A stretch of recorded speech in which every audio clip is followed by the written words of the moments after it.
Are you surprised that Congress may adjourn without passing any kind of a tax bill?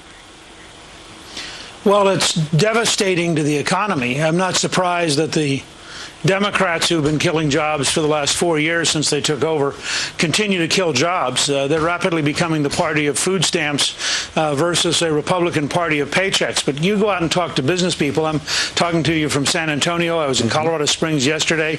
I've been around the country to lots of places. Everywhere I go, business people who'd like to create jobs tell me the level of uncertainty. Think about this. It's going to be October 1. And if you're a business person, you won't know what your tax rate is on January 1st. Yeah. Now, how can you make any decision to hire new people in this level of uncertainty? And by the way, it's why Ben Bernanke, the chairman of the Federal Reserve, is fundamentally wrong in talking about more quantitative easing. The problem is not lack of money in the system.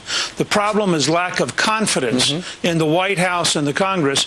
And if this Congress leaves, if they vote for adjournment, I hope every single person who votes yes on adjournment is held to account for the next 4 weeks for having abandoned their job while millions of Americans are out of work. Well, the problem is, Newt, is that they don't have the votes. They know about 30-plus Democrats want all the tax cuts extended, and they know at least 5 Democratic senators want the tax cuts continued.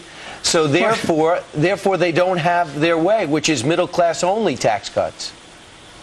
So what you're telling us is, and I don't disagree with your analysis, that Speaker Pelosi, Majority Leader Reid, and President Obama are basically saying, since there may actually be a bipartisan majority to stop all tax increases, let's go home and not take any action because the American people might actually get a better economy.